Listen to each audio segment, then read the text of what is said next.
राधे राधे। जय द्वारकाधीश जी भगवान की।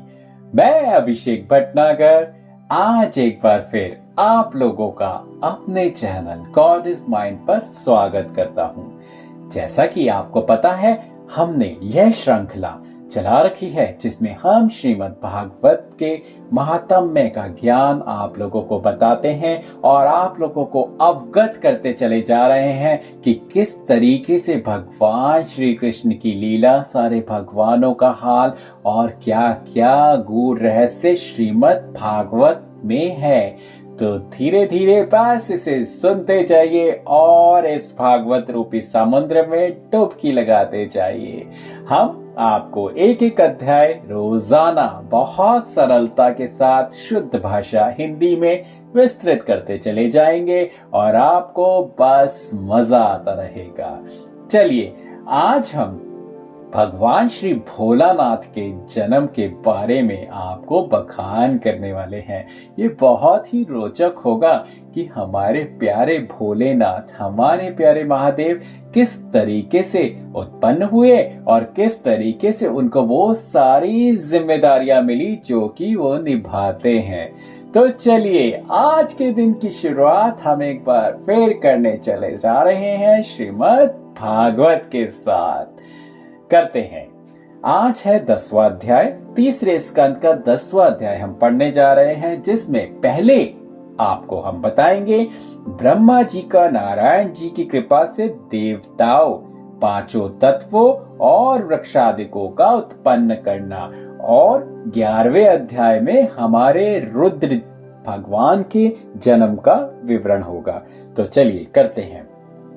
मैत्री ऋषिवर बोले, हे विदुर, वह पुरुष ब्रह्मा जी को ध्यान में दर्शन व धैर्य देकर अंतर ध्यान हो गए। वह पुरुष थे श्री नारायण भगवान, जो कि एक ज्योति आदि पुरुष भगवान हैं, ज्योति स्वरूप। ब्रह्मा जी ने उस पुरुष की कृपा दृष्टि से अपने में संसार रचने की सामर्थ्य पाकर जगत की उत्पत्ति करना आरंभ किया। पहले उन्होंने देवताओं को पांचों तत्वों समेत, जिसका वर्णन हम ऊपर कर चुके हैं, फिर अनेक रंग के वृक्षों और पशु पक्षियों को उत्पन्न किया। जब ब्रह्मा जी देवताओं को और वृक्षादिकों की रचना कर चुके, तब उन्होंने कई मनुष्यों को, जिनको दुख व सुख दोनों बराबर रहता है, अपनी इच्छा से मानसी सृष्टि उत्पन्न किया। कमल के फूल से 14 भुवन, 7 लोक ऊपर व 7 लोक नीचे के बनाए। उस उपरांत सतयुग, त्रेता, द्वापर, कलयुग, चारों युग बनाकर वर्ष, महीना, पक्ष, वार, घड़ी व पल का प्रमाण किया, जिनके बीतने से देवता, मनुष्य, दैत्य और राक्षस आदि सब जीवों की आयु पूर्ण होती है। देवता, दैत्य, राक्षस और मनुष्य की योनि सामने तथा पशु पक्षी आदि की योनि पीछे होती है। ब्रह्मा की आयु के एक दिन में 14 मनवंतर बीतते हैं। एक मनवंतर में 71 चतुर्युगी भोग करते हैं, जो 994 चतुर्युग हुए। यह बीत जाएं तो ब्रह्मा की आयु का एक दिन समझना चाहिए।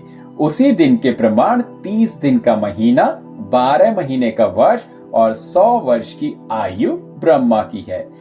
आप जानते हैं, जिस तरीके से ऐसा बोला जाता है कि ये जितने भी वर्ष, जो भी वर्ष की जितनी भी गणना की गई है, ये सब ब्रिटिश या फिर अंग्रेजी काल के हिसाब से करी गई है। परंतु यदि आप हमारे ग्रंथों में जाएंगे तो हर एक पल का 24 घंटे किस प्रकार बने, महीना किस प्रकार बना, वर्ष किस प्रकार होता है, ये सब हमारे ग्रंथों में लिखा है। और ये सब ज्ञान पहले से ही सनातन धर्म ने ये सब उजागर कर दिया था। परंतु बात बस इतनी सी है कि हम लोगों ने, शायद हम लोगों से पहले बाकी सब लोगों ने इसको बहुत ही अच्छे तरीके से उत्तीर्ण करा के और अवगत करा दिया और हम इसमें पीछे रह गए।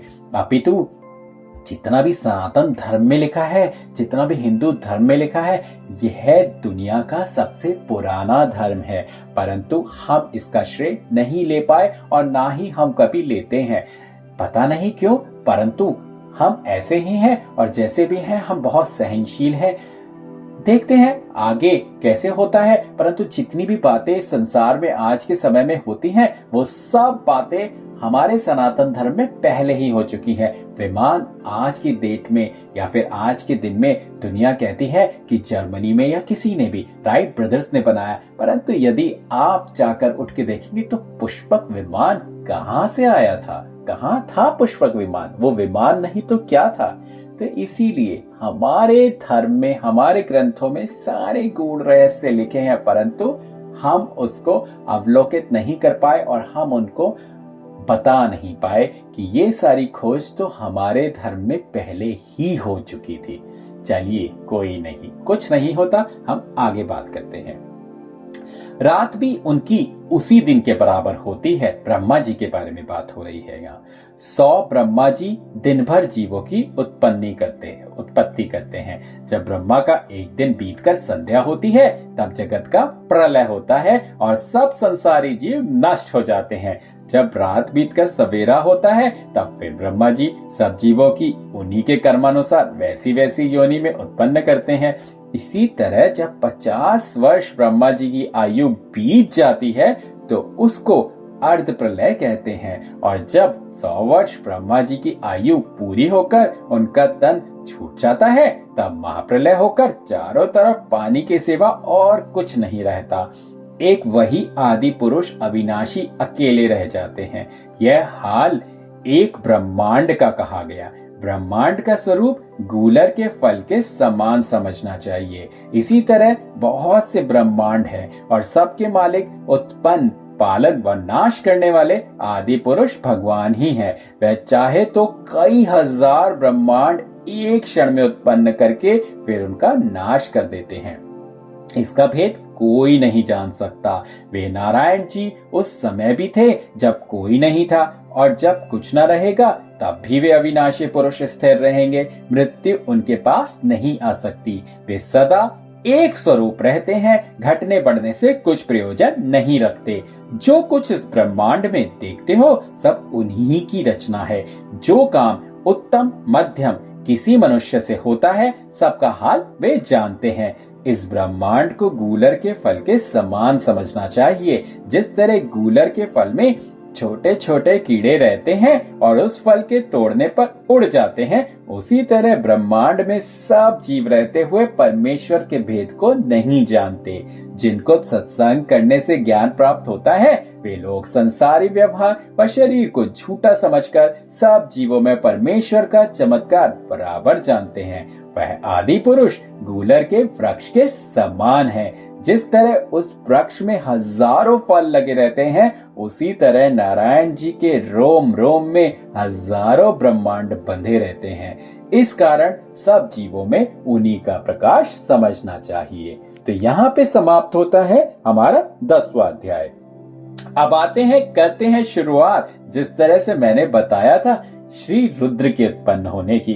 ब्रह्मा जी का सनक, सनंदन, सनातन और सनत कुमार और भगवान श्री रुद्र को उत्पन्न करना। मैत्रेय ऋषिवर ने कहा, हे विदुर, जब ब्रह्मा जी को देवताओं और मनुष्यादिकों को उत्पन्न करने पर भी संतोष नहीं हुआ तब उन्होंने सृष्टि बनाने के वास्ते सनक, सनंदन, सनातन व सनत कुमार को, जो लोग नारायण जी के अवतार हैं, जिस तरह मैंने आपको बताया था श्री नारायण के अवतार के बारे में, तो ये सबसे पहला अवतार श्री नारायण जी का था, जो कि सनक, सनंदन, सनातन और सनत कुमार के रूप में था।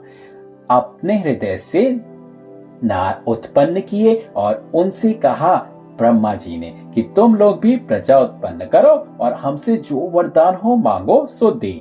उन्होंने ज्ञान से अपने मन में विचार किया कि जो माता पिता और भाई हरि भजन करने से मना करे उनको अपना मित्र ना समझना चाहिए। ऐसा विचार कर सनत कुमार आदि चारों भाइयों ने ब्रह्मा जी से कहा कि हम लोग यही वरदान मांगते हैं कि सदा हमारी अवस्था 5-5 वर्ष की बनी रहे। देखिए, जब 5 वर्ष के बने रहेंगे, बड़े होंगे नहीं तो क्या गृहस्थी और क्या जीवन। तो इसीलिए उन्होंने 5-5 वर्ष की अवस्था बने रहने का ही वरदान मांगा, क्योंकि ये जो बचपन की अवस्था होती है ना, ये बहुत मासूम होती है। इस अवस्था में ना तो हमें कुछ अच्छा समझ में आता है, ना ही कुछ बुरा समझ में आता है। सबसे प्यारी अवस्था होती है। इसीलिए उन्होंने वरदान मांगा कि हमें बस 5-5 वर्ष का ही बने रहने दे। बहुत अच्छी बात है, आगे चलते हैं। हमारा मन काम, क्रोध, मोह व लोभ में ना फंसकर इंद्रियों के वश में ना हो। हम लोग अपने मन और इंद्रियों पर प्रबल रहें। युवा व वृद्धावस्था हम पर ना व्यापे, क्योंकि 5 वर्ष की अवस्था में इंद्रियां अपना प्रभाव नहीं कर सकती। बिल्कुल सच बात है। जो बच्चे होते हैं उन्हें नहीं पता होता कि क्या ये मेरे लिए अच्छा हुआ या क्या ये मेरे लिए बुरा हुआ, तो इसीलिए उन्होंने इस अवस्था को माना।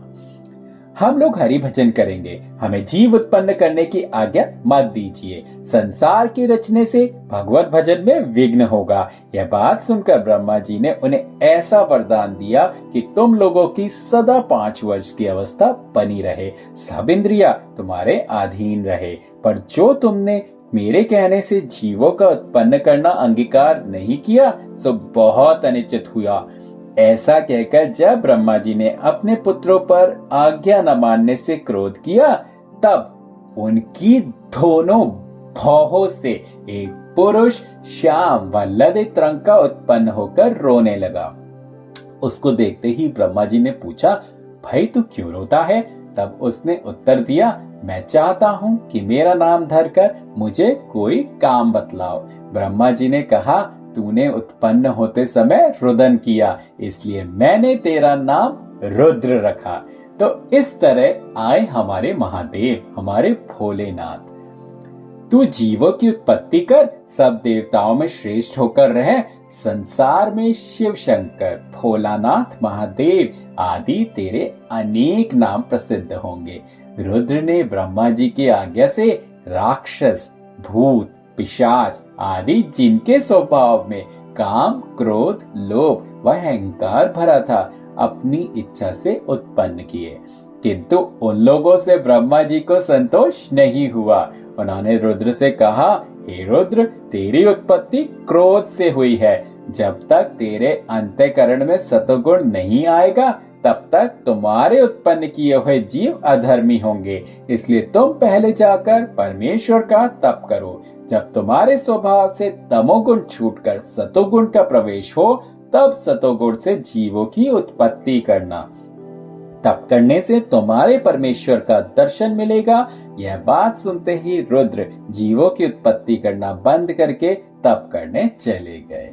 तो यहाँ पे समाप्त होती है कथा, जहाँ पे किस तरह से हमारे महादेव ने अपना जन्म लिया, उस बारे में हमने आपको व्याख्यान किया। अब हम आपको बताते हैं कि कल हम आपको किस कथा का व्याख्यान करने वाले हैं।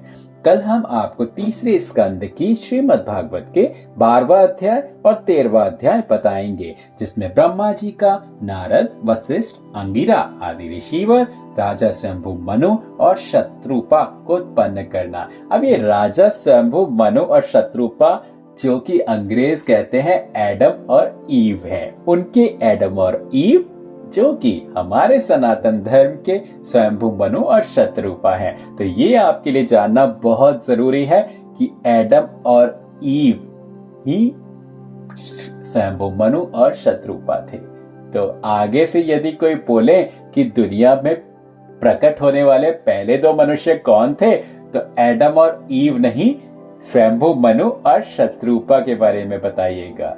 ठीक है। उसके अलावा हम कल जानेंगे ब्रह्मा जी का नारायण जी से जीवों के रहने के स्थान के लिए विनय करना और वाराह अवतार धरकर परब्रह्म परमेश्वर का पाताल से पृथ्वी को लाना।